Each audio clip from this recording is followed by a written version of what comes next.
Domingo, no que diz respeito aos eleitores, vale o resultado de sua consciência, de cada um dos eleitores. Do ponto de vista dos eleitores, do ponto de vista de forças ocultas ou não ocultas, essas forças, se fossem todas dirigidas por um viés de honestidade moral e intelectual e até material, isto é, a honestidade das cabeças, das intenções, das escolhas e até mesmo dos meios de votação, do processo material de votação, que é a resposta que as urnas têm que dar com absoluta exatidão à intenção de voto de cada um. Então, o principal é isso, votar com consciência. Em segundo lugar, votar sem medo, porque se todos votarem sem medo, a coragem de todos será muito maior do que a prepotência, do que o abuso, do que o excesso de poder que quem quer que seja queira exercer. O importante é que nós não tenhamos nenhum medo. E até mesmo tendo medo, que a gente enfrente o medo. Porque nós estamos em um país em que ninguém deveria ir coagido, acuado, assustado para uma eleição.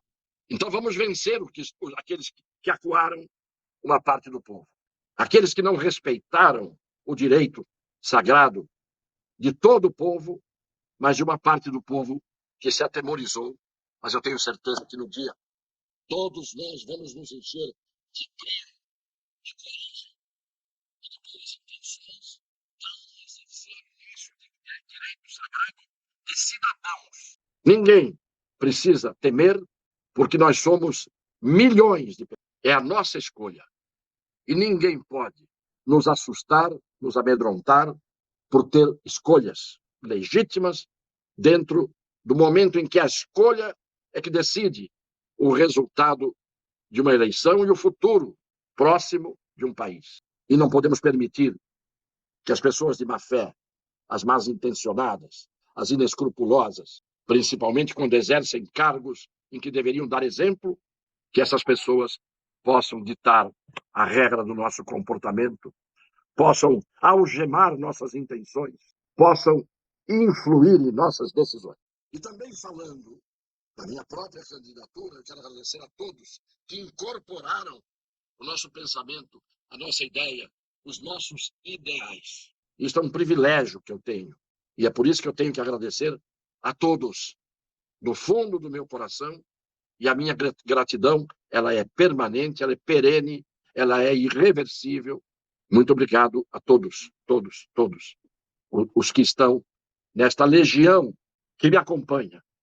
Não são muitos os que podem ter esse privilégio, tendo as redes sociais como um instrumento de difusão de ideias. Aqui a gente diz o que sente, o que pensa, e colhe por esta semeadura a graça de um plantio que, eu repito, poucos têm o privilégio de ter. A eleição para um país é uma questão de vida ou morte. Não de matar ou morrer, mas de fazer respeitar a democracia, esta palavra que se banalizou e se vulgarizou na palavra de muita gente, porque só tem essa palavra no lábio, da boca para fora, e não tem na sua consciência, e não tem no seu peito a reverência ao que é verdadeiramente uma democracia. Então, quando a gente está com a democracia em jogo, abalada, inclusive, muitas vezes, pelo abuso de poder daqueles que deveriam garanti-la, a gente tem que lutar, sim, para que não a desmontem, a democracia, definitivamente. Para que não se implante definitivamente uma ditadura, uma tirania, que nem sempre vem das baionetas, mas vem de uma rima, vem das canetas. Eu quero, portanto, dizer que a responsabilidade da difusão, da escolha de cada um, procurando fazer o plantio dessa escolha em outras mentes, em outras consciências, é importantíssimo. É importantíssimo. Uma pessoa que vai votar no Vicente Cassioli, não basta o voto, não se completa ali a missão de um eleitor. A missão de um eleitor é procurar fazer valer as suas ideias, e elas têm que coincidir com a do candidato. E se coincidem com a do candidato, têm aqueles que têm as mesmas ideias o dever de difundir essas ideias para outros, familiares, amigos, conhecidos, para que todos convirjam em uma única direção. Eu quero, para terminar, falar rapidamente de que o importante, quando se exerce o voto, é esquecer da ideia que muitos têm de que votar é uma aposta. E é uma aposta que muitos, infelizmente, fazem naquele que parece ser o cavalo vencedor na corrida. Quando, na verdade, o voto não é uma aposta, é uma escolha. A escolha depende de quem vota.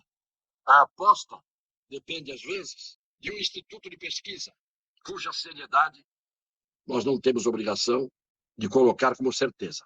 E as pesquisas não podem arrastar as pessoas e não podem fazer as pessoas esmorecerem, desanimarem, quando o seu candidato pode não estar bem colocado. Porque as pesquisas induzem, muitas vezes, as pessoas a apostar naqueles candidatos que são colocados como os cavalos vencedores do páreo. Portanto, nós temos uma pesquisa dando empate a 2 dias da eleição, uma pesquisa dando 9 pontos para o presidente Bolsonaro à frente, levando em conta a margem de erro, hein? E Datafolha e IPEC, 7 pontos e 5 pontos. Portanto, a eleição, levando-se em conta os indecisos, aqueles que não foram entrevistados, aqueles que vão decidir ainda, aqueles que já decidiram, mas não disseram qual é a sua escolha, porque não interessa a ninguém que eles fiquem revelando na pesquisa.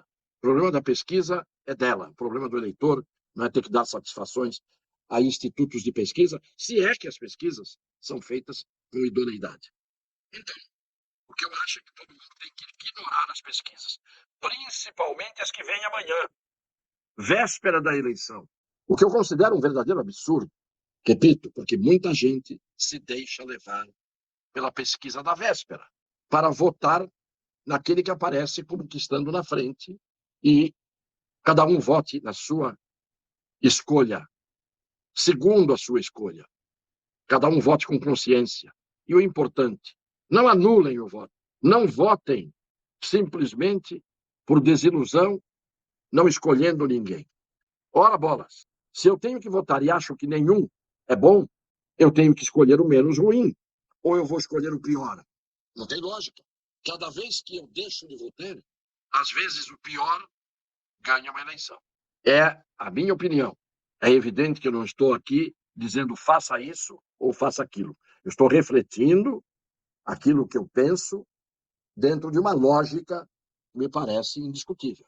Agora, aqueles que estão convictos de que estão votando no melhor, vão às urnas e façam um pedido no sentido de que seus familiares, amigos, também vão às urnas. Que Deus ilumine a todos nós, que nos dê a coragem que precisamos ter para ir a uma eleição em que muitos, repito, foram intimidados, mas nós não vamos nos deixar intimidar e vamos com coragem, porque ninguém vai poder nos reprimir. E nós vamos responder a essas ameaças e a essas intimidações com a nossa coragem cívica, de cidadãos, desse nosso grupo, desta nossa legião. A ninguém falta coragem. A ninguém. Que Deus abençoe e ilumine a todos. Um beijo no coração das pessoas de boa fé.